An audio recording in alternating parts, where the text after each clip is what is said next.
are you there? Bete, please respond to me. If you will not respond, I'll mark you. Roll number 4. Ma'am, roll number 2. जी अस्सलाम वालेकुम ma'am. This is roll number 2 or 4? Roll number 2. आपकी voice इतनी ज्यादा वो एको क्यों कर रही है? जी अच्छा, do you have any idea of signal transduction? Do you know ji, how ma'am, many types of receptors are there? अस्सलाम वालेकुम मैम। जी वालेकुम सलाम। Please जी, mention ma'am your role. Ma'am roll number 11। 11. Okay. Beta, do you know how many types of receptors are there? मुझे main types सिर्फ चाहिए उसकी। The main headers types. Ma'am मैं क्लास का सीआर हूँ, मुझे मैसेज आया था भी कि आपने बुलाया, मैं थोड़ा लेट हो गया ज्वाइन करने में।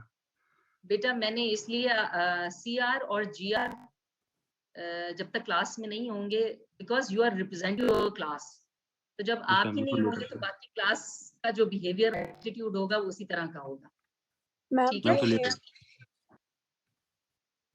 अच्छा, role number 4। Role number 4, do you have any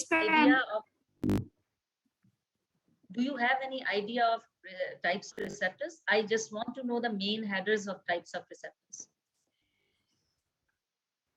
Internal receptors and surface receptors.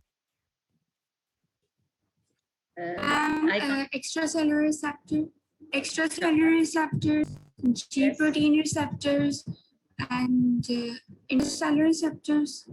देखो मेनली अगर आप इसको क्लासिफाई करोगे तो एक्स्ट्रा सेल्युलर एंड इंट्रासेल्युलर आ जाते हैं, या सरफेस रिसेप्टर्स आ जाएंगे और इंट्रासेल्युलर रिसेप्टर्स आ जाएंगे। फिर सरफेस रिसेप्टर्स में आपके पास कौन कौन से रिसेप्टर्स आते हैं? Roll number 4 please you give answer. Yes ma'am. You are roll number 4? Ma'am ये मैं ही बोल रही थी। Yes ma'am. Okay, roll number 5। Roll number 5, are you there? Roll number 6? Yes, ma'am. Ma'am, roll number 5. Okay, 5. If we subclassify these surface receptors, how many types of surface receptors are there? Just name them. Integrins, but there are membrane receptors. Sorry?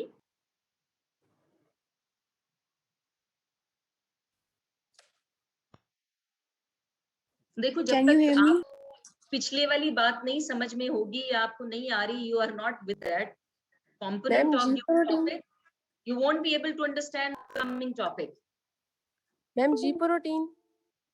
G protein receptors होते हैं, और कौन से होते हैं? Ion channels. Ion channels. Yes, और Serpentine receptor. शाबाश, और Serpentine receptors. Serpentine or G protein receptors are the same. Enzyme related. ion channels. शाबाश, और Adhesion receptors. Adhesion receptors. Adhesions और with no gap junctions uh enzymatic जाती हैं। activity. शाबाश, और इंट्रासेल्युलर रिसेप्टर्स में role number 6 please. Roll number 7। Yes. Roll number 7. Yes. You are roll number 7. G. Okay, beta. Can you tell me how many type of cellular receptors are there? What, Actually, ma'am? ये उनकी location of receptor है into the cell. Where these intracellular receptors are located? Ma'am मैंने अभी किया था, net का problem था, sorry. ठीक है, आप मुझे सिर्फ ये बता दीजिए, हम रिसेप्टर टाइप्स को डिस्कस करें। सो हमने एक्चुअली जो रिसेप्टर की टाइप्स थी और मेन सिग्नलिंग मैकेनिज्म्स थे, main major 6 types of signalling mechanism, उनको हमने इन शॉर्ट डिस्कस किया हुआ है। और फिर उसके बाद हमने प्रोटीन रिसेप्टर के मैकेनिज्म फैक्शन को इन डिटेल डिस्कस किया था। हमने जो इंट्रासेलुलर रिसेप्टर्स थे उनके मैकेनिज्म फैक्शन को इन डिटेल डिस्कस किया था क्लास में। We were left with the GQ protein receptor signalling, और फिर फॉस्फेटाइडिनोसिन, उस सिग्नलिंग पाथवे को we were left with that. उस दिन आपने कहा था कि मैडम ये छोड़ दें, हम नेक्स्ट क्लास में करेंगे, इट इज टू मच, ठीक है। जिसके बाद फिर इतना ढेर सारा गैप पड़ गया बीच में। तो unless until you don't know or you don't remember your previous component, you won't be able to understand this component of this lecture. तो मैं सिर्फ आपसे ये थोड़ा सा एक गो थ्रू करना चाह रही हूँ कि how much do you remember from your previous learning. मुझे प्लीज आप ये बताइए कि इंट्रासेल्युलर रिसेप्टर्स जो थे वो कहाँ लोकेटेड थे इन द सेल। मैं बताऊं? ये what is your roll number? Ma'am roll number 90। 90, okay.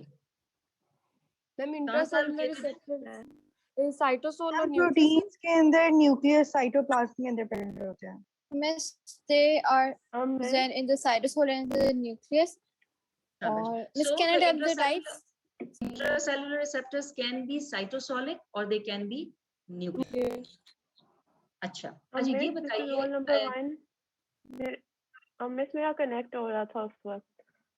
You are number 1 1 okay. बेटे आप मुझे बताइए कि जो जी प्रोटीन होती है what is its structure?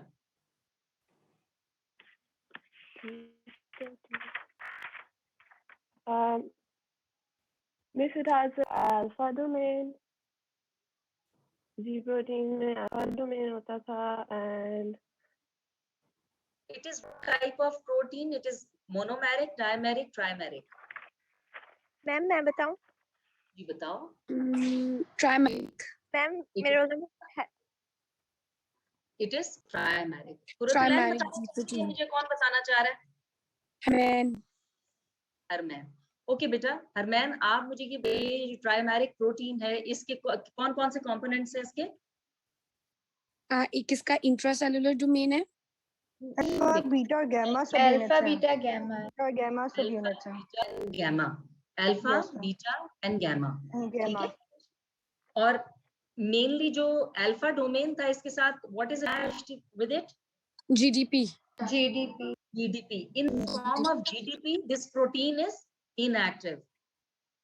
Protein is inactive. Once the ligand binds to the receptor, what happens? What events occur in the cell? Now, This अब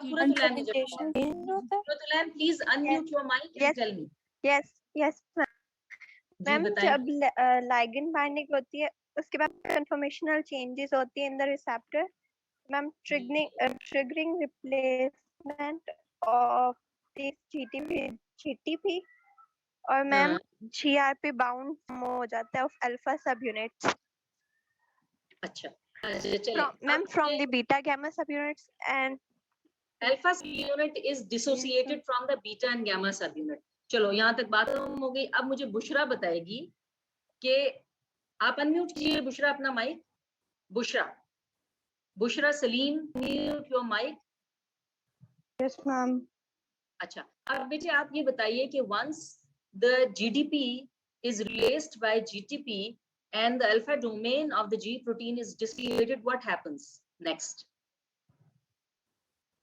ma'am I don't remember. You don't जो remember? मुझे आता था वो मैंने बोला था, सब यूनिट्स वाला आता था वो मैंने आपको बता दिया। अच्छा मैं चलिए बताऊं? Zainab please mummy yes Zainab please मैं बताइए what happens next?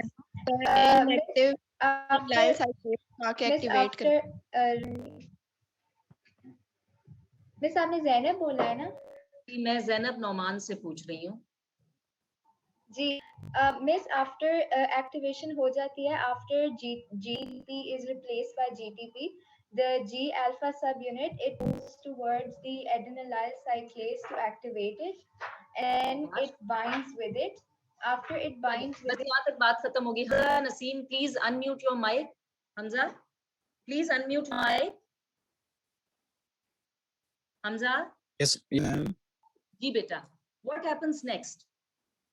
Once the alpha domain it is dissociated from the beta and gamma, it goes to the adenylyl cyclase. Then what comes next? What happens next?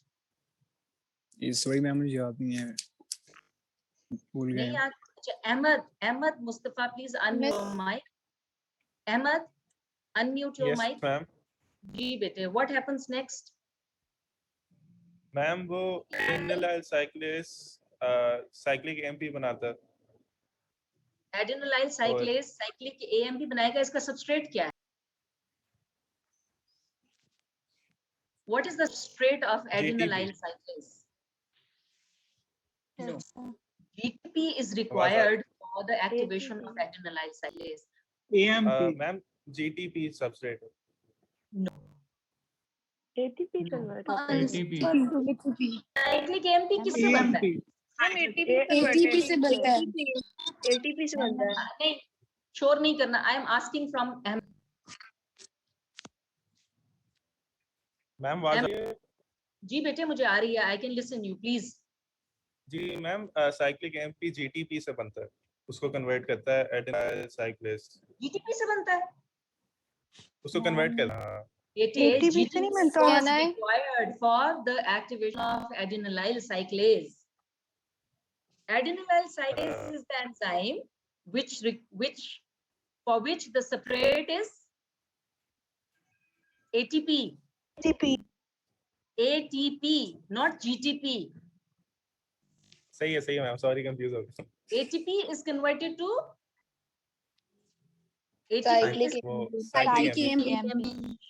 cyclic AMP in the presence of which enzyme? Adenylyl cyclase। अब मैं आपको ये सारी चीज इसलिए revise करा रही हूँ क्योंकि हमने ये GS प्रोटीन रिसेप्टर्स जो थे, ये उनका मैकेनिज्म ऑफ एक्शन और सिग्नल ट्रांसडक्शन पढ़ी थी। हमने नेक्स्ट जो डिस्कस करना है that is GQ protein receptors. GQ protein receptors के अंदर हमारे पास इनिशियल जो रेंट है दैट इज द सेम, यानी वो G प्रोटीन रिसेप्टर्स कैसे रिसेप्टर्स होते हैं? Roha, Maryam, please you tell me, G protein receptors कैसे रिसेप्टर्स होते हैं बेटे? Roha, please unmute your mic बेटा। ये लगता है ऑनलाइन होके खुद गायब है। Roha, are you there?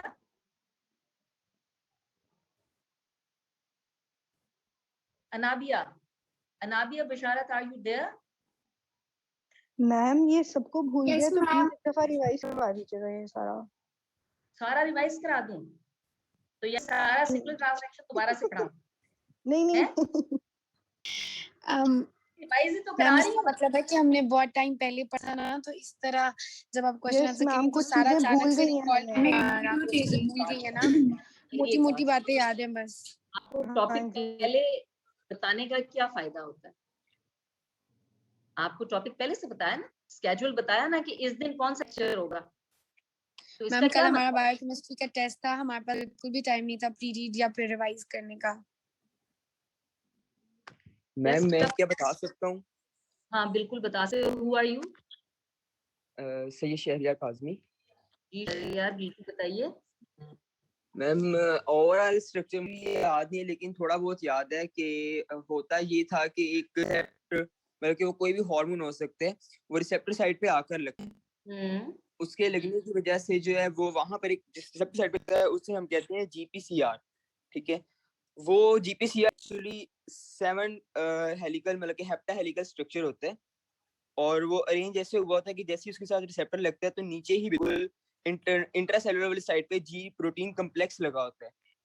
वो G प्रोटीन कॉम्प्लेक्स, मैं एक काम करती हूँ, मैं बिल्कुल एक क्विक तुम लोगों को ना एक समरी बताती हूँ, और उसमें मैं सिर्फ तुम लोगों को देखो, सबसे पहले अगर आपको याद हो तो मैंने आपको ये वाली एक स्लाइड दिखाई थी, इफ यू रिमेम्बर,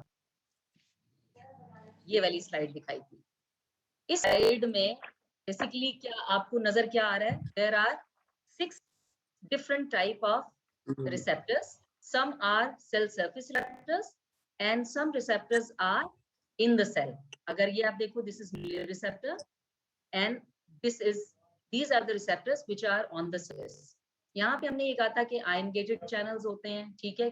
उसके बाद serpentine receptors होते हैं, receptors with no intrinsic enzyme activity हैं, and there are some adhesion receptors, ठीक है, और receptor with enzymatic activity. इनको हमने डिस्कस किया था इन शॉर्ट। जो गेटेड चैनल्स थे, आयन चैनल्स थे, मैंने आपको कहा था कि ये आप फिजियोलॉजी में नर्व मसल इंडक्शन में बहुत डिटेल में इसको पढ़ेंगे। I will not discuss them in detail, लेकिन इसका एक शॉर्ट कॉम्प्रिहेंसिव मैकेनिज्म यही है कि जब इसका लाइगेंड आके अटैच करता है, these channels are open and then they allow exchange of ions or whatever the channel is for, उनके एक्सचेंज, उन मॉलिक्यूल के एक्सचेंज को अलाउ करता है। ठीक है, उसके बाद हमने कहा था जो रिसेप्टर एंजाइम्स थे उनका क्या था, बेसिकली जैसे ही लाइगेंड आके अटैच करता है उस रिसेप्टर के ऊपर, उनका इंट्रासेल्युलर डोमेन का की जो एक्टिविटी है that is enzyme activity. What they do, they cause phosphorylation of the target proteins and now these proteins are active, ठीक है, and they will form the effect which is required by this ligand activation, ठीक है। उसके बाद हमने ये कहा था कि there are G serpentine receptors। मैंने आपसे कहा था कि इन रिसेप्टर्स को हम G प्रोटीन रिसेप्टर्स भी कहते हैं, हम इनको serpentine रिसेप्टर्स भी कहते हैं, और हम इनको, तीसरा नाम क्या था इसका? G protein complex, helical receptors. Heptahelical क्यों कह रहे थे? क्योंकि इसकी हेलिसिस 7 ठीक है ना। और किसी भी रिसेप्टर के लिए this is important, surface receptors के लिए दिस इज इंपॉर्टेंट कि इसका एक लाइगेंड बाइंडिंग डोमेन हो which is usually on the extracellular portion, then there is transmembrane domain, ठीक है, and then there is intracellular domain.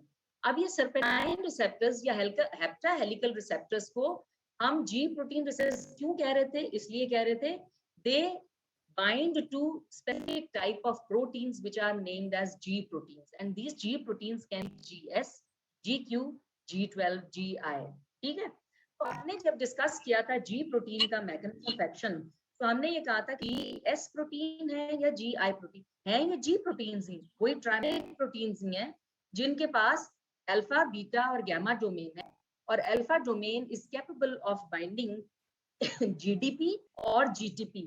Once it is bound to GDP, it is inactive. When this GDP is replaced by GTP, it becomes active. ठीक है, यहाँ तक बात clear है? yes ma'am, जैसे ही ligand आके अटैच करता है तो GDP is replaced by GTP, और फिर क्या होता है, ये G प्रोटीन जो कि G प्रोटीन रिसेप्टर के साथ अटैच्ड है, ये एक्टिव हो जाती है, ठीक है। जैसे ही एक्टिव होती है, इसका अल्फा डोमेन डिसोसिएट करता है, और फिर ये क्या करता है, ये अल्फा डोमेन डिसोसिएट करके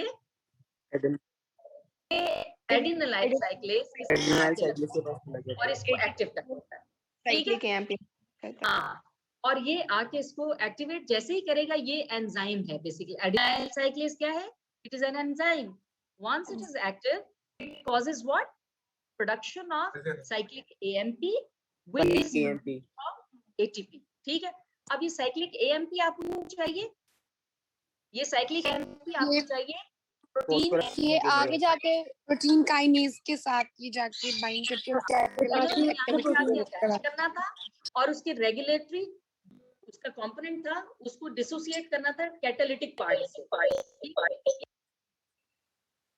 आप अपना माइक अनम्यूट करें, जब मैंने आपसे बात करनी होगी I will tell you to unmute your mic, अभी म्यूट कीजिए सब, ठीक है। wherever you want to ask your a question one by one unmute कीजिए and then you can ask question to me, okay? अच्छा, अब यहाँ पे हम क्या करते हैं कि ये जैसे ही साइक्लिक AMP रेगुलेटरी डोमेन से बाइंड करता है, कैटालिटिक पार्ट एक्सपोज हो जाता है। Now it is capable of catalyzing which reaction? Bismillah अज़ब, you tell me, ये क्या करता है?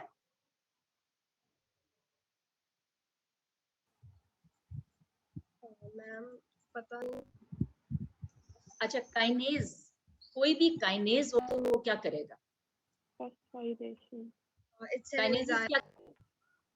Kinase is an enzyme. Is it क्या generally what do they get, which type of reactions they catalyse? Phosphorylation. Phosphorylation, ठीक है। ये protein kinase A है, ये जब एक्टिव होगा तो ये क्या करेगा? ये टारगेट प्रोटीन्स की फॉस्फोराइलेशन कराएगा। जब टारगेट प्रोटीन्स आर फॉस्फोराइलेटेड तो फिर वो क्या करेंगे? एक चीज आपने याद रखनी है कि ये जो फॉस्फोराइलेशन होती है, it is not always activating a particular protein, it may inactivate that protein, ठीक है। तो बेसिकली आपको एक्टिवेशन चाहिए या इनएक्टिवेशन चाहिए। तो at the end of the day आपने जब कोई भी लाइगेंड आके किया वो स्टिमुलेटरी है या इनहिबिटरी है, दैट विल डिटरमिन कि जो फॉस्फोराइलेशन है वो इनहिबिट करेगी उस प्रोटीन की एक्टिविटी को या एक्टिवेट करेगी। Once it is phosphorylated it will produce the required effect which is required due to the production of release of that particular ligand. यहाँ तक क्लियर है बात? क्लियर है? Yes ma'am. ओके, फिर हमने क्या किया था, हमने इसके बाद इनएक्टिवेशन के मैकेनिज्म पढ़े थे कि ये जो रिसेप्टर की इनएक्टिवेशन कैसे कैसे हो सकती है। जो जी प्रोटीन रिसेप्टर एक्टिवेट हुआ है, how this reaction can be terminated.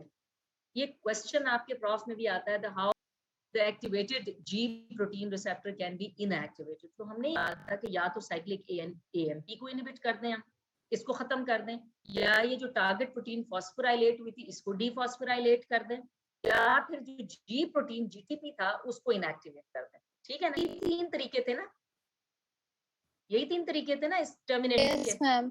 Yes ma'am.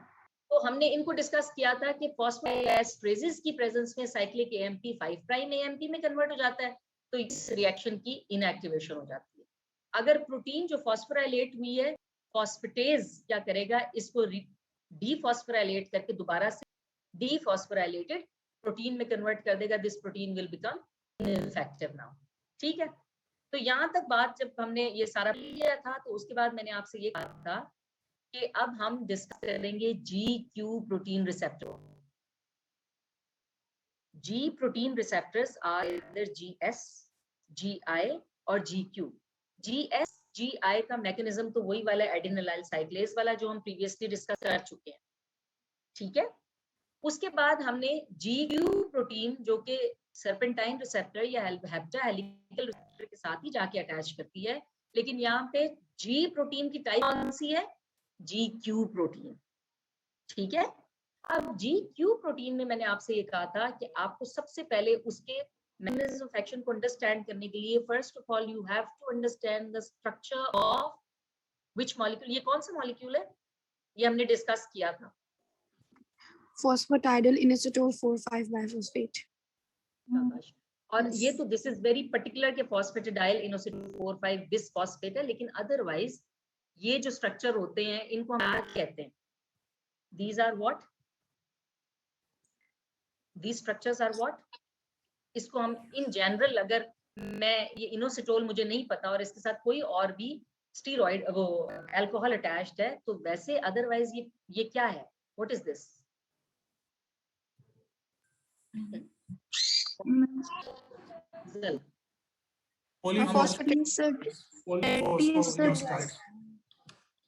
Phosphatic acid.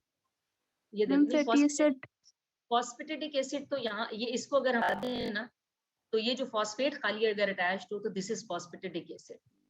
Nucleotide नहीं, phospholipid. Ma'am this is phospholipid. Yes, this is phospholipid. और अदरवाइज अगर मैं ये तीसरे पे फॉस्फेट हटा के आप तीसरा फैटी एसिड पे लगा दो, तो ये क्या स्ट्रक्चर बनता है फिर?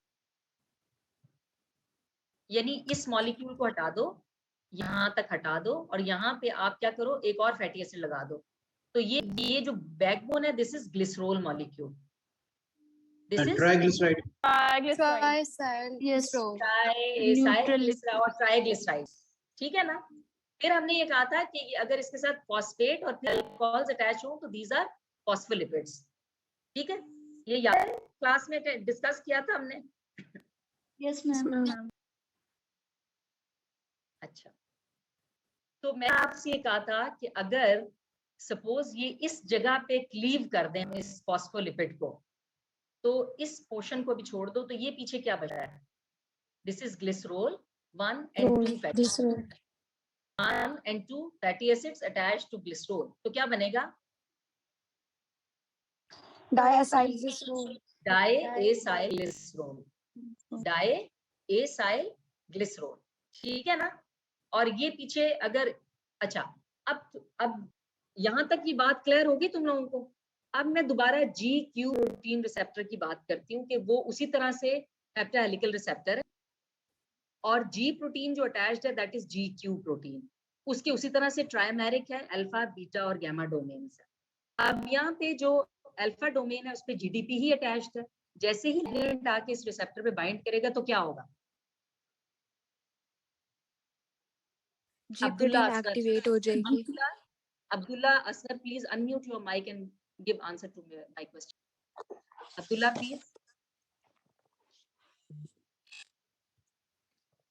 Abdullah. Abdullah is not there, I feel.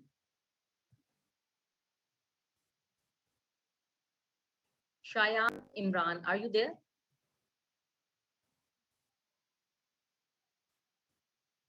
Shayan, are you there? Yes, ma'am. अच्छा बेटे, अगर लाइट आके अटैच करेगा इस रिसेप्टर के साथ तो फौरन सबसे पहली चेंज क्या आएगी? Ma'am, can you please repeat the question?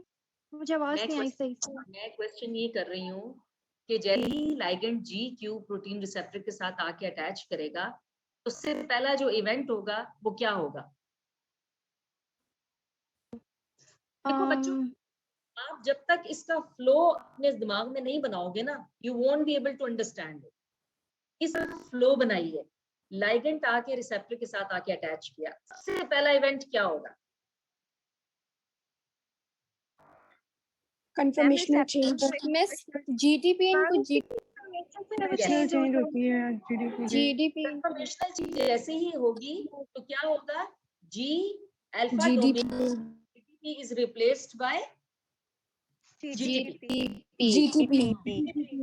GTP diphosphate molecule और GTP is high energy molecule है ना, एक और एनर्जी कॉम्प्लेक्स और मजीद एनर्जी आ गई उसके पास। ठीक है, तो GTP is replaced by GTP on alpha domain of G protein. Next event क्या होगा? डिसोसिएशन ऑफ GTP जाकर फॉस्फोलाइपेज C के साथ अटैच हो जाएगा। नहीं, सबसे पहले नहीं, सबसे पहले डिसोसिएट हो जाएगा बाकी दोनों से। इसके बाद नेक्स्ट जो इवेंट होगा वो क्या होगा? Activation of phospholipase C। Activation of phospholipase C। अब GQ प्रोटीन में पहला फर्क क्या आया? सबसे पहला क्या फर्क आया जब ये एक्टिव हुआ है? एंजाइम का चेंज है यहाँ पे। फॉस्फोलाइपेज C आया। एडिनोलाइल साइक्लेज था GS और I में, और GQ में क्या है? Which enzyme is activated? Phospholipase C। Phospholipase C is activated. अच्छा, अब phospholipase C is an enzyme which acts on phospholipids. Phospholipase C is an enzyme जिसका सबस्ट्रेट कौन है? फॉस्फोलिपिड्स। कौन सा फॉस्फोलिपिड है? इनोसिटोल 4,5-फॉस्फेट। शाबाश, फॉस्फेटिडाइल इनोसिटोल 4,5-बिसफॉस्फेट। This is a substrate. ठीक है, ये फॉस्फोलाइपेज C जैसे ही इस सबस्ट्रेट एक्ट करता है तो इसका एक्टिवेशन या इसका जो साइट है जिसका ये एक्ट करता है, इट क्लीव्स दिस मॉलिक्यूल। और क्लीवेज साइट कौन सी है? ये वाली। क्लीवेज साइट कौन सी है? जो थर्ड कार्बन ऑफ ग्लिसरॉल से फॉस्फेट अटैच्ड है ना, ये उस जगह पे उस बॉन्ड को क्लीव करता है ये। ठीक है, उस बॉन्ड को जैसे ही क्लीव करेगा तो आपके पास रिजल्टेंट मॉलिक्यूल्स क्या बनेंगे? एक क्या आएगा? IPC डाइएसाइलग्लिसरॉल और इनोसिटोल 1,4-ट्राइफॉस्फेट। एक आपके पास आ गया डाइएसाइल ग्लिसरॉल, यानी ये ग्लिसरॉल और इसके साथ दो फैटी एसिड मॉलिक्यूल लगे हुए हैं, तो डाइएसाइल ग्लिसरॉल। ठीक है, और दूसरा क्या कंपोनेंट आपके पास आया? इनोसिटोल 1,4,5-ट्राइफॉस्फेट।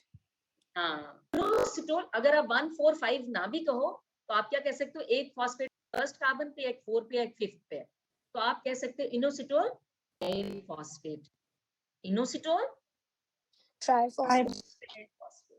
ठीक है, तो आपके पास फॉस्फोलाइपेज C जब एक्टिवेट होगा तो उसके बाद ये एक्टिवेशन के बाद ये इनोसिटोल 4,5-बिसफॉस्फेट पे एक्ट करेगा, फॉस्फेटिडाइल इनोसिटोल 4,5-बिसफॉस्फेट पे, और ये बनेगा क्या? एज अ रिजल्ट ये सबस्ट्रेट क्या, ये प्रोडक्ट देगा? Diacyl glycerol. और इनोसिटोल ट्राइफॉस्फेट। ठीक है, यहाँ तक बात तो हो गई, याद रहेगी? ठीक है। अब अगर थोड़ा सा मैं इसको सेल मेम्ब्रेन पे आपको दिखाऊं, तो सेल मेम्ब्रेन पे क्या ये लिगेंड बाइट किया, GQ प्रोटीन है इसके साथ, GQ प्रोटीन ने अल्फा डोमेन पे GTP आके अटैच किया, डिसोसिएट किया और इसे फॉस्फोलाइपेज C को एक्टिवेट किया। एक्टिवेट करने के बाद आपकी लिपिड बाइलेयर क्या है?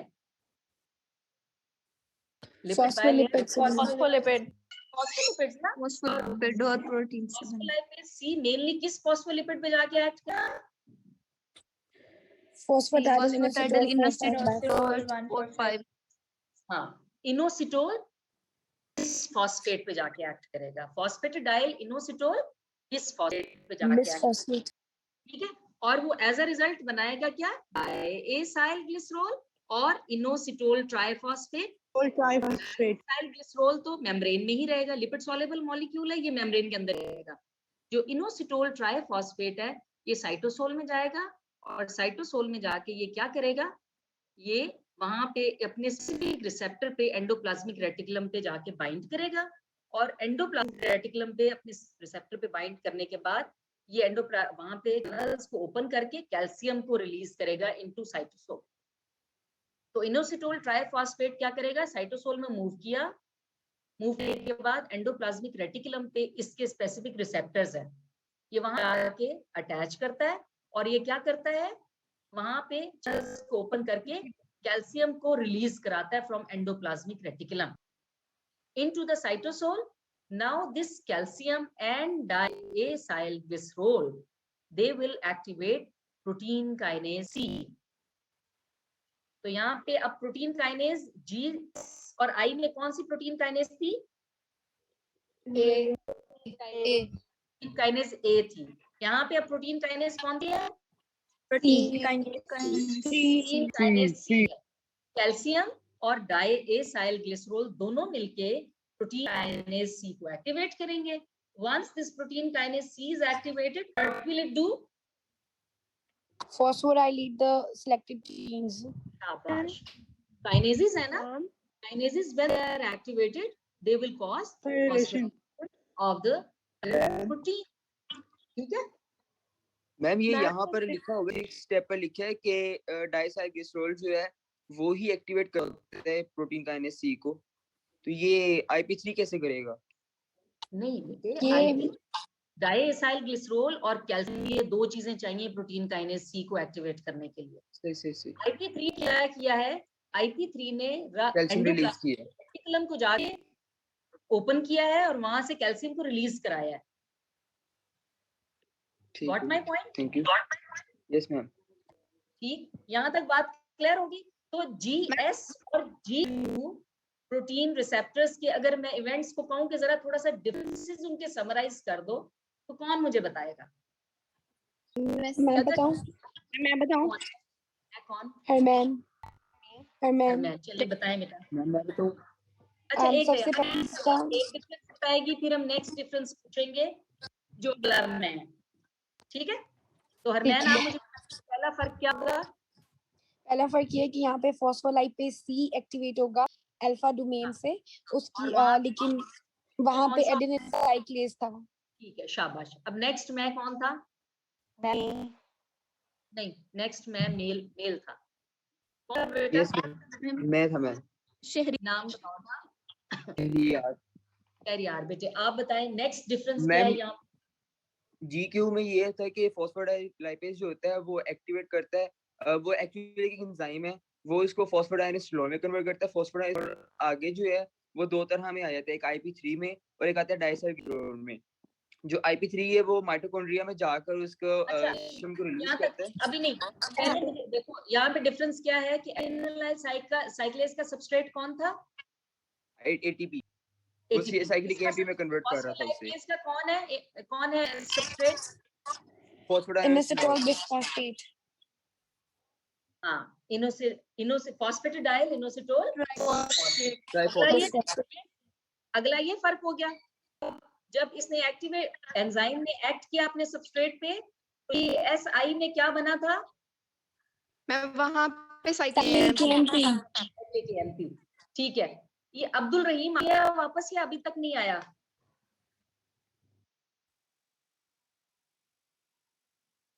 Abdul Rahim, can you hear me? Abdul बेटे, can you hear me? Abdul के माइक कुछ इशू है शायद।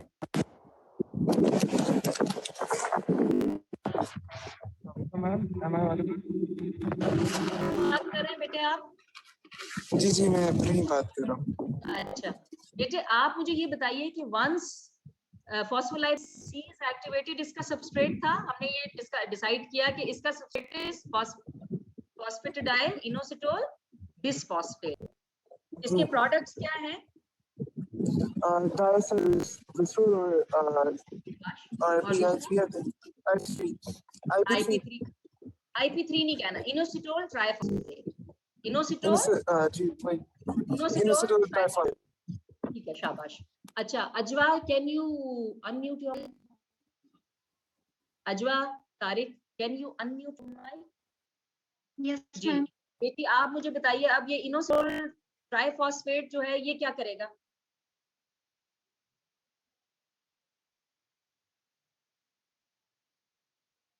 वहां पे तो साइक्लिक AMP बना था और साइक्लिक AMP ने क्या किया था?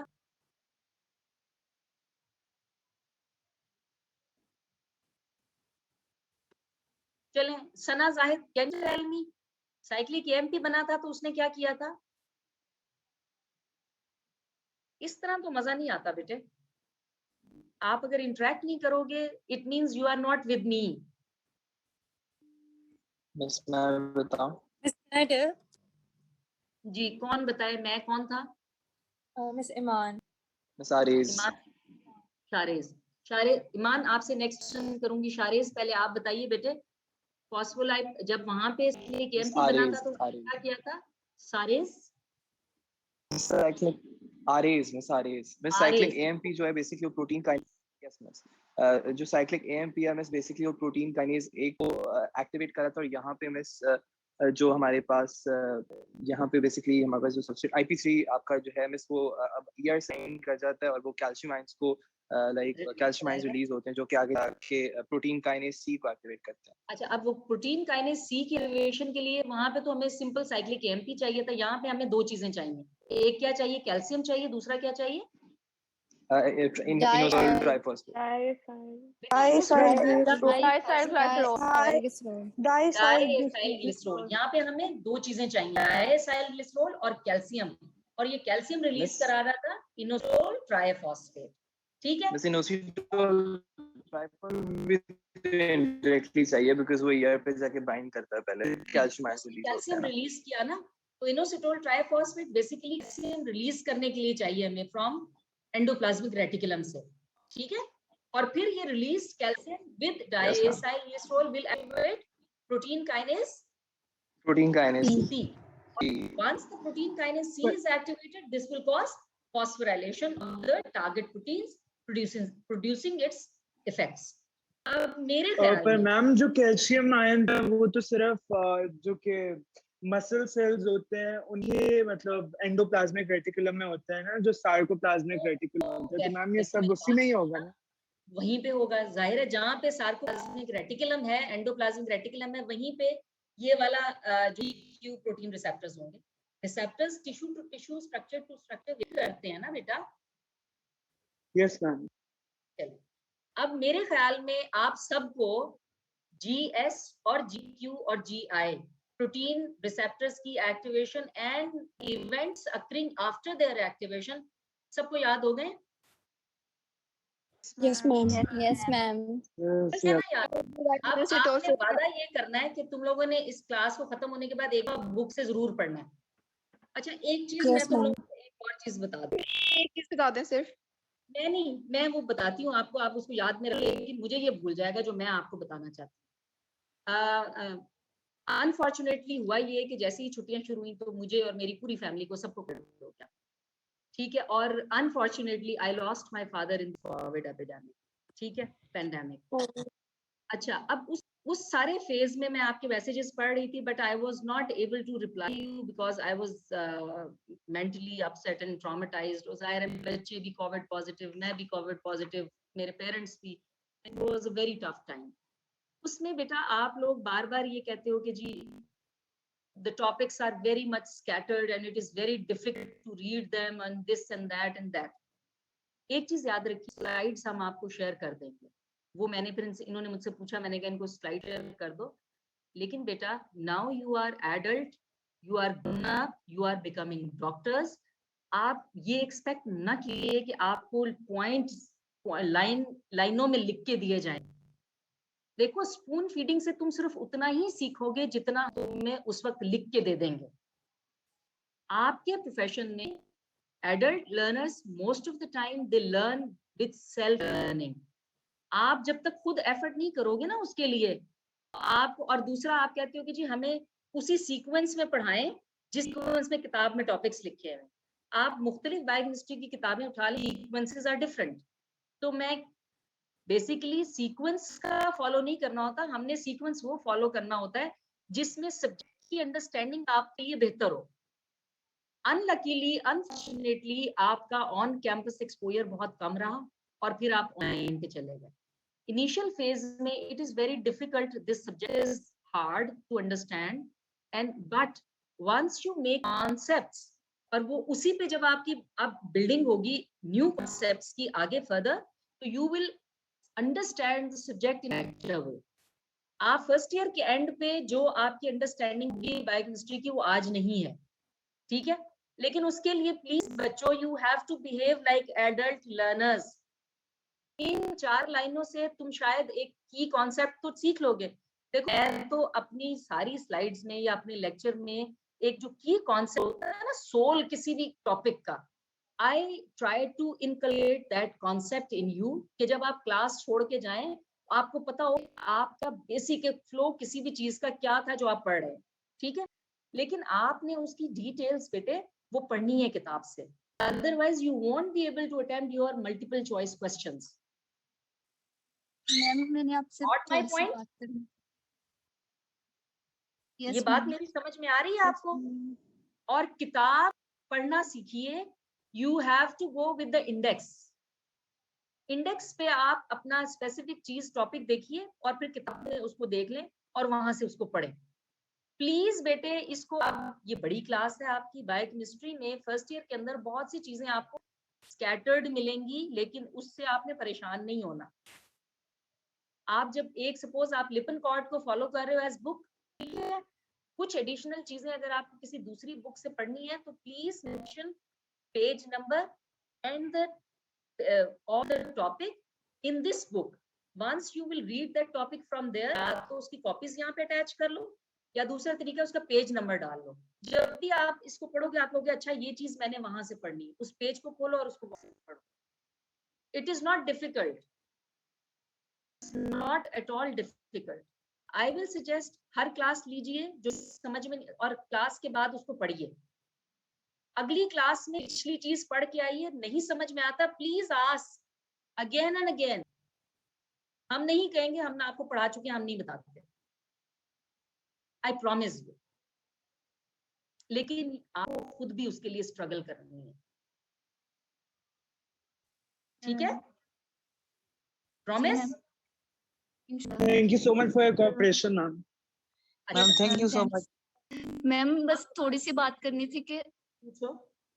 जी हमने ना मतलब जो पहला बायोकेम का टेस्ट दिया है, मैंने मतलब रीड भी कॉन्सेप्चुअल सब ठीक था, लेकिन हमें बस ये है प्रॉब्लम कि हमारा मेंटरिंग सेशन और वो हुआ करे ताकि हमें पता चले कि कौन से क्वेश्चन कैसे पढ़ने हैं। हाँ एग्जैक्टली। क्वेश्चंस का मैम हमें नहीं, जैसे हमें प्रॉफ में तो हम पढ़ तो सारा लेते हैं, लेकिन हमें इसकी ना मतलब प्रॉपर चलना चाहिए कि हम कैसे प्रिपेयर करें हमारे पास। एग्जैक्टली हमें पता नहीं होता, हम एमएससी की तरह पढ़ रहे हैं, रट्टे भी लगा रहे हैं, कॉन्सेप्ट भी, लेकिन हमें मैनेज करने नहीं आ रहा। प्रॉब्लम ये है कि हमें आता सारा था लेकिन हमें पेपर अटेम्प्ट करना नहीं आया और टाइमिंग मैनेज नहीं हुई, टाइम मैनेज भी नहीं हुआ। एक सेकंड जी मैम नहीं हुआ। सच्ची सच्ची बताना, मुझे झूठ नहीं बोलना। कितने लोगों ने किताब से पढ़ा था? मैंने तो पढ़ा मैम स्लाइड्स तो मैम हमारे पास हैं ही मैम हमें स्लाइड्स तो किसी ने नहीं दी। मैम सैटरडे और मैम लिखने बुक से पढ़ा था। अच्छा उसमें उसके स्लाइड में सिर्फ कौन सी मेन चीजें जी मैम हमने बुक से पढ़ा था। मेरी बात सुनो, आपको अगर याद हो तो आपके फर्स्ट क्लास में मैंने आपको जब ये सिग्नल ट्रांसक्रिप्शन बता रही तो मैंने आपको सिंथेसाइज करके बताया था कि ऐसे सवाल आ सकता है, ऐसे सवाल आ सकता है, ऐसे सवाल आ सकता है, इन सब का यही जवाब है। एग्जैक्टली मैम आपने बताया था, बाकी भी मैम ऐसे बताया करें ना, तो प्रॉपर जब हमें पेपर आया तो हमें नहीं इतना पढ़ा लेकिन कैसे लग रहा था कि पता मिस नहीं क्या हो एक्चुअली गया। बात ये है कि ना हमें हम लोग अटेम्प्ट FSC करने में नहीं इस आ तरह रहा करते था। थे कि ना FSC में होता था कि ये लिखे अब इसका सारा आंसर लिखते हैं और हम लोग सारा ही मतलब छापते थे। यहाँ पर है कि हम स्पेसिफिक लिखना होता है लेकिन हमें ये समझ नहीं आता कि हमें स्पेसिफिक लिखना क्या है, इसलिए उसके बारे में बता दें। एग्जैक्टली अब हम करेंगे ये, मैं आपको बता दूं, अब हम करेंगे ये कि इसके बाद जो आपके टेस्ट के टॉपिक्स अगर गुजर चुके हैं ना, वो तो गुजर गए, उसके लिए एक सेशन में आपका करवा देती हूँ, लेकिन आपको करना ये पड़ेगा कि आप दोबारा से उसको सारे को पढ़ के आओ, सिर्फ क्वेश्चंस ही। उसमें मैं रिक्वेस्ट करती हूँ, जिस तरह ECM और उसमें सेल था ना, सेल था और ECM था इस टेस्ट के अंदर, miss specially acid basis. Yes ma'am, acid base हां acid acid base base ma'am brain भी था। Brain membrane cell membrane cell ना, वो सेल ही है। सेल के अंदर ही था ना वो। इसका ये करते हैं कि हम एक सेशन आपका रखते हैं नेक्स्ट वीक में, आप उसको जरा थोड़ा सा पढ़ लो दोबारा से, तो एक क्वेश्चन आंसर सेशन रखेंगे। नेक्स्ट अब हम करेंगे ये कि जिस तरह मेरा सिग्नल ट्रांसक्रिप्शन ये कंप्लीट होता है ना आज, तो मैं कल के लेक्चर में आपसे इसका क्वेश्चन आंसर सेशन पहले करूंगी, उसके बाद मैं आगे चलूंगी, ठीक है? लेकिन उसके लिए फिर तुम्हें पढ़ के आना पड़ेगा। मैं क्वेश्चन आंसर की बात नहीं करें हम ना, वो जो लिखने वाले जैसे SCQs होते हैं उसमें कितने टाइम में कौन सा पार्ट क्लियर हो जाएंगे। कितनी लेंथ होनी चाहिए पैराग्राफ की, यही उसकी तो बात कह रही हूँ करें। ना, ब्रेन टीचर्स रखूंगी, वो फिर बताओगे तो दिमाग लगाओगे तो पता चलेगा ना क्या जवाब है इसका। Miss, even the MCQs are very clinical based. Like we are not used to attempting those kind of questions either. Gradually you will become used to it. Gradually you will become used to it. उसमें करेंगे, हर topic के बाद एक session रख दिया करेंगे ना इसका, क्या ख्याल है? Yes ma'am. जैसे अब देखो ना मैम बेसिक इशू जो आ रहा है ना, जो हमें रोज की बेस पे आता है, वो ये है कि मैम जब हम स्लाइड पढ़ा रहे साइड से यहाँ पे हम पढ़े होते हैं, तो उसके बाद जब लेक्चर खत्म हो जाता है हमारे पास कोई ऐसी चीज नहीं होती जहाँ से हम मेन पॉइंट्स देके अपना जो लेक्चर उसको खुद प्रिपेयर कर सकें। मतलब कोई कैंप की गाइडलाइन बना दें। याद रहती है ना कि हमें ये पढ़ा है आज, लेकिन जो अंदर चीजें पढ़ी हैं, इतनी डिटेल पढ़ी है, ये चीजें तो याद नहीं रहती ना मैम, फिर ये इशू आता है कि कितना पढ़ना है किस टॉपिक में। आप लोगों को स्लाइड्स शेयर हुई हैं? सिर्फ 2 स्लाइड शेयर हुई हैं अभी तक। मैं सिर्फ ECM ECM Miss, the initial topics, especially the acid bases and the spectrochrometry and the biochemical techniques. वो मैं उनसे कहूंगी कि वो आपको शेयर कर देंगी, लेकिन फ्रॉम नाउ ऑन हम जब एक मेन टॉपिक कंप्लीट करेंगे तो उसके बाद हम एक सेशन रखेंगे। मैं तो वैसे जब आप आगे प्रोटीन केमिस्ट्री पढ़ाऊंगी ना, तो मैं बीच बीच में एक ब्रेन टीजर का सेशन रखती हूँ, और वो मैं रखूंगी। उसमें ये है कि तुम लोगों को साथ साथ पढ़ के आना पड़ेगा। कल के टेस्ट में एक और प्रॉब्लम भी आया था मैम। मैम काफी बच्चों के MCQ सबमिट नहीं हो सके थे मैम, एरिथ बेस और 19 स्टूडेंट्स मैम लेके सबमिट करने हैं, क्योंकि बहुत बच्चे जो होते हैं ना वो बैठ के ऐप्स पे नकलें मारते रहते हैं, तो फिर सबमिट नहीं होते। मैम कई बच्चों ने 5 मिनट पहले सबमिट किया लेकिन वो हो ही नहीं रहा था, लेकिन किसी ने सुनी नहीं, तो हमने सोचा आपसे कर लेंगे। वो ना इशू नहीं था, काफी बच्चों का एरर आ रहा था, बार बार रीलोड हो जाता था और रीअपेयर हो जाता था पेपर उनका, जिसकी वजह से जब वो बार बार ट्राई करे थे तो टाइम ओवर हो गया। अगर आप ऑफिशियल आईडी से नहीं आएंगे तो फिर वो इस तरह के इश्यूज आते हैं। ऑफिशियल आईडी सारे थे, लेकिन पेपर बार-बार मैम आईडी ऑफिशियल थी। नहीं तो सिर्फ क्या बायोकेम में ये इशू आया, बाकी फिजियोलॉजी के टेस्ट में नहीं आया था ये। वहां पे था उन्होंने दोबारा ओपन कर दिया था मैम, एमसीक्यूज के लेकिन लिए उन्होंने दोबारा फिजियो में ओपन नहीं करा था था। फिजियो में। मैम वो इस तरह है कि जब उनका एक बार हम टेस्ट देते हैं तो हमें बात पूरी की आ जाती है कि आपके एमसीक्यू से आपने सबमिट कर दिया, आप कितने करेक्ट हैं, आप कितने गलत हैं, तो उससे हमें आइडिया हो जाता है कि हमारा सबमिट हो गया। इसमें हम जब दोबारा वही पेज खोल रहे थे, हमारा रीलोड हो रहा था, हमें पता ही नहीं चला था हमारा पेपर सबमिट हुआ है कि नहीं हुआ। फिर बाद में जब हमने कंफर्म किया काफी बच्चों ने मैम से कि मैम हमारा पेपर सबमिट हुआ है कि नहीं, तो उन्होंने नहीं इट्स अनसबमिटेड। तो फिर सब बहुत परेशान हो गए, काफी लड़कियों लड़कों का ये मसला आया। 20 स्टूडेंट्स को ऑलमोस्ट ये मसला है कि इनका पेपर का सबमिट ही नहीं हुआ एमसीक्यूज का। अच्छा, तो बाकी जिनके सबमिट हुए उनको तो कोई प्रॉब्लम नहीं आई? मैम वो किसी का excuse me biology ma'am, submit होता है, किसी का नहीं होता, किसी को नहीं पता कि वो 20 कौन है। बात सुनो बेटे, हमें नहीं पता मैम वो 20 कौन है। बेटे एक मेरी बात मैम सुनो। हमें हमारा स्कोर नहीं पता चला अभी तक। कोई भी श्योर आपको नहीं है कि हमारा सबमिट हुआ है कि नहीं हुआ। स्कोर नहीं पता चला? स्कोर आपको टेस्ट रिजल्ट आपको सबमिट हो जाएगा ना सारा? मैम वो 20 स्टूडेंट नहीं पता ना कौन है। स्कोर नहीं, यही नहीं पता कि वो 20 कौन है। हम हो सकता है हम भी उनमें ही हो, मतलब हमें ये पता ही नहीं हमारा सबमिट हुआ चलो है कि नहीं। उनको हम चेक कर लेते हैं कौन है, वो आपको बता देते हैं किन किन के अनसबमिटेड है, वो नजर आ जाएगा। लेकिन उनके लिए कंपनसेशन नहीं हो सकती? देखो मेरी बात, कंपनसेशन तो मैं देखती हूँ, लेकिन बात ये है कि आप 150 की क्लास आपकी। Yes ma'am. जी यस मैम। 130 के सब हुए हैं ना? आपको जी। टाइम पे सब क्लियर करोगे तो आपके सबमिट नहीं होंगे, क्योंकि वो लॉक हो मैम जाता है। पेपर रीलोड हो जाता है। मैम पेपर ही मैम वो रीलोड हो जाता लॉक नहीं हुआ। टाइम का मसला नहीं था उनका। अच्छा चलो वो मैं डिस्कस वालों से क्या इशू थोड़ी था। सी lenient और होनी मैम चाहिए। सेकेंडली 5 एससीक्यूज है और हर एससीक्यू के एटलीस्ट 2 to 3 पार्ट्स थे, और मैम हमें सिर्फ 15 पार्ट्स मिनट्स दिया थे गया था। उसमें हमें सबमिट भी कराना था उन्हें, तो मैम हर कितना किसी टाइम का दिया एक गया आधा कितना टाइम 50 मिनट्स 50 मिनट्स दिए तो थे, एक और टेस्ट बहुत लंबा था। 5 एससीक्यूज थे और हर एससीक्यू के 3 पार्ट्स थे। मेरे प्यारे बच्चों, तुम लोग आप पहली दफा ये कर रहे हो, प्रॉफ ने आपको हर एससीक्यू के लिए 10 मिनट मैम से ज्यादा नहीं देंगे। प्रॉब्लम तो वी इस तरह होता है मैम। मैम फिजियो में 4:30 का टाइम दिया गया था और एक छोटा था इससे टेस्ट भी। देखो मेरी मैम बात, तो प्रॉफ के मैम लिए हमने ट्रेनिंग पिक्चर्स करनी लेके है उसके या बाद सिर्फ उनको टेस्ट स्कैन पास करके करना है? अटैच भी करना होता है, तो उसमें थोड़ा टाइम लगता है। हमने पिक्चर्स लेने के बाद उनको स्कैन मिस करना आप प्लीज और फिर सबमिशन अटैच के लिए करना थोड़ा सा होता है, टाइम दे दिया तो करें, वो एक्स्ट्रा इसलिए टाइम टाइम सबमिशन लगता के है लिए दे उसमें। दिया करें। बट मैम इवेंचुअली हमारी स्पीड बन जाएगी। हम लोग कह रहे हैं सब अभी लोग स्टार्टिंग में, तो अभी हमें थोड़ा सा टाइम दे दें। अभी तुम्हें पता है क्या, आज से ट्रेन करना शुरू करेंगे तो स्पीड बनेगी बेटे। मैं तुम्हें एक बात जवाब बताऊं, जितना भी वो जवाब होते हैं, एक मिनट, एक बंदा बात करे। हाँ मैं ये कहना मैम चाह आपसे रही हूँ मैम आपसे बेटे। रिक्वेस्ट हमारी है, इस तरह बात है मैम, हमारा पेपर हम लोग टाइम में अटेम्प्ट कर भी लें, हमने जब से सबमिट करवाना है, स्कैम्स करने से उसकी पीडीएफ फाइल बनानी है, अगर हमें 1 घंटा मिलता भी है, हम 1 घंटे पेपर भी सबमिट लिख भी लें पूरा, तो सबमिट करवाने में 5-10 मिनट लग जाते हैं कभी। कितना सबमिशन के लिए, चलो ये बताओ। मैम 5 मिनट लगते हैं अपलोड होने में, 5 मिनट लगते हैं 5 स्कैन करके हर फाइल्स बनाने में और फिर अपलोड करने में।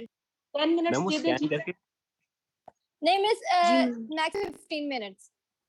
चलो ठीक है, हम आपको एक्स्ट्रा 15 मिनट्स देंगे अब, ठीक है? थैंक बस यू। मैम वो उसमें प्रॉब्लम आ रहा होता है। Thank दूसरा you, मैम मैम। एक बार मैम के अब थोड़ा ऐसा सा करते हैं, थोड़ा सा एक पोर्शन स्टीरॉइड हार्मोन वाला मैंने उस वक्त डिस्कस किया था, थोड़ा सा मैं तुम्हें दोबारा से रिवाइज करा दूं। एक तो मिनट फिर मैम, अभी आप बता रही थी बच्चे जो है वो ऐप से एमसीक्यूज देके करते हैं, काइंडली हमें वो ऐप बता दें कि ताकि हम भी उसमें गो थ्रू कर मुझे नहीं पता, ये मुझे तो सिर्फ सुनने में पता चलता है ऐसे कि कुछ भी नहीं होता। I have no idea, I am not IT smart, ठीक है? Thank you ma'am, thank you very much ma'am, पहली बार अच्छा, आज हमारा बायोकेमिस्ट्री डिपार्टमेंट से इलेक्शन हुआ है। मैम बेटे, गाइडलाइन का भी बता दीजिएगा। मैं सारा कुछ प्रॉपर बिल्कुल परेशान नहीं हूँ, आप लोगों के सारे सेशंस भी होंगे जिसमें हर टॉपिक के एंड पे, लेकिन you have to tie your कपड़े बांधनी पड़ेंगे खुद भी, ये नहीं कि हम करते जाएं और तुम लोग कुछ ना करो। अगर पहली बार आज मैम बायोकेमिस्ट्री आपके डिपार्टमेंट से हमारा कोऑपरेशन इलेक्शन के हुआ साथ आज हमें मैम सीरियसली जब भी हम बात करते थे बायोकेम की किसी से भी, तो कोई भी हमारी बात नहीं सुनता था। आपने हमारी बातें सुनी और उस पे इंशाल्लाह अमल भी होगा और हमें बहुत खुशी yes ma'am, thank you so much. अच्छा, लेकिन स्टीरॉयड हार्मोन का मैकेनिज्म सीख लो पहले, फिर थैंक यू करके बंद करेंगे लेक्चर, ठीक है? चलो, अच्छा ये तो वही इवेंट्स हो गए जो हमने अभी सारे इन डिटेल डिस्कस कर लिए। I will not go into it in slides पे, मैं ये स्लाइड ही अपलोड कर दूंगी, ठीक है? लेकिन इसमें मेनली स्कैटर्ड कंपोनेंट तुम लोगों ने बुक में से जरूर पढ़ना है, बगैर नहीं आना प्लीज, ठीक? Okay ma'am. some ligands which use these second messengers.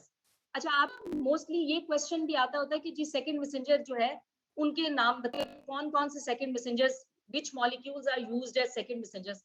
तो अभी तक तुम्हारे ख्याल में तुमने कौन कौन से सेकंड मैसेंजर्स सीखे? एडेनिलिन साइक्लेज और phospholipase. Cyclic AMP, adenylyl cyclase is an enzyme. Okay sorry. जो उसके बाद AMP and miss GMP diacylglycerol diacylglycerol calcium, cyclic AMP, इस तरह से साइक्लिक जीएमपी भी बनता है कुछ। ठीक है।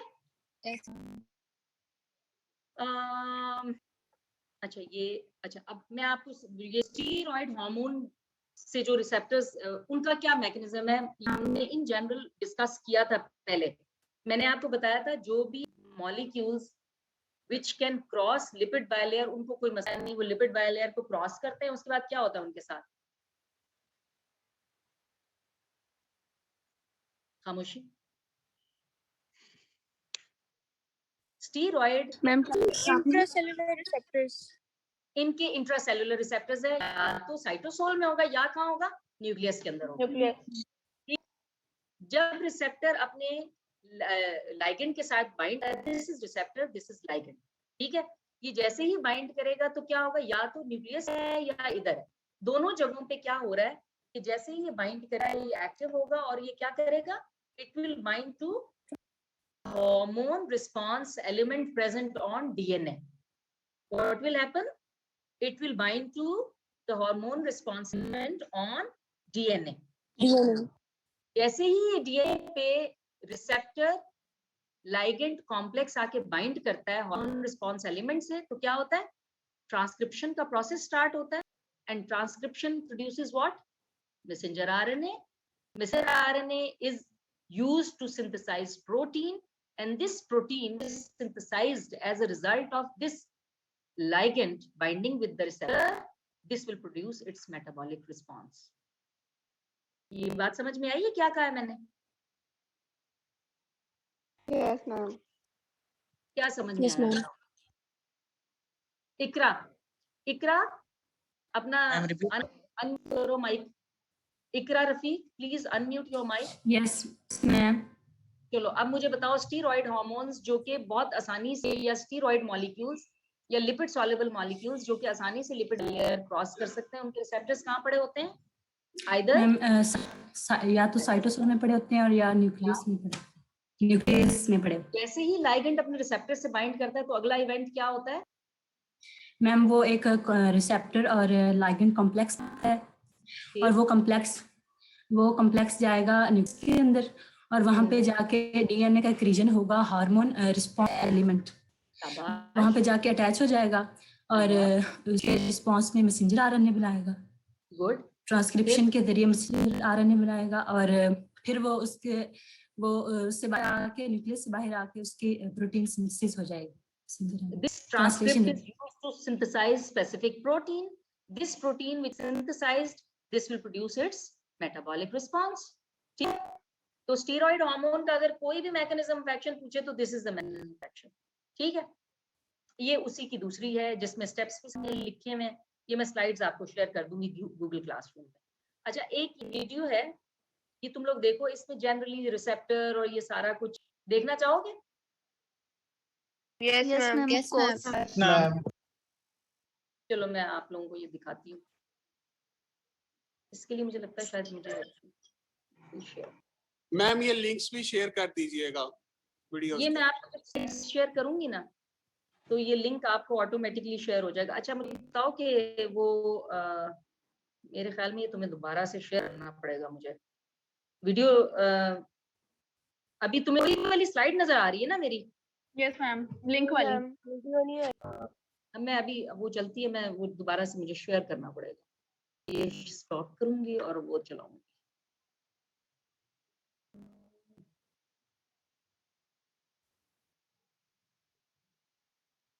वो चलती है, मैं आपके साथ शेयर करती हूँ उसको।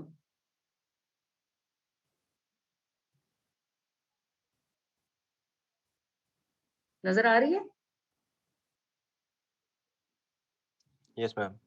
Yes ma'am.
पूछो। Is it okay? Yes ma'am. Ma'am चलिए लिंक Now- भी शेयर कर दीजिएगा मैम। अच्छा, now we are done with the signal transduction. अब ये आपका टॉपिक कंप्लीट हो गया। कल प्रोटीन केमिस्ट्री स्टार्ट करने से पहले इसके कुछ ब्रेन टीजर्स मैं आपके साथ शेयर करूंगी, डिस्कस करेंगे, उसके बाद हम आगे चलेंगे। ठीक है? यस ठीक है? मैम। इंशाल्लाह। Okay ma'am.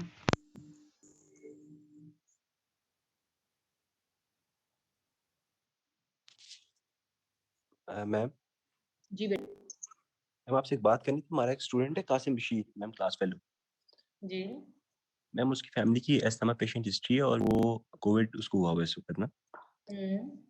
तो वो कह रहे थे कि उसने लीव अपनी भेज दी है। मैंने फिजियोलॉजी डिपार्टमेंट से बात कर ली थी कल, मैंने बात की, वो कह रहे थे कि आपसे बात करूँ ना बायोकेमिस्ट्री के लिए।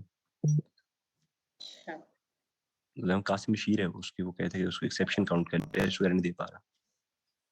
अच्छा, वो टेस्ट नहीं, लेकिन वो क्लास को अटेंड कर सकता है या वो भी नहीं करेगा? नहीं मैम वो थोड़ा सीरियस हुआ उसकी सिचुएशन। अच्छा, चलें ठीक है बेटे। जी thank thank you. You roll number इसका पता है आपको? मैम। आई थिंक 150 है, मैं श्योर नहीं, 150 है जहाँ तक मुझे याद है। चलिए मैं चेक कर लूंगी। ठीक है बेटे। Qasim, thank you very much.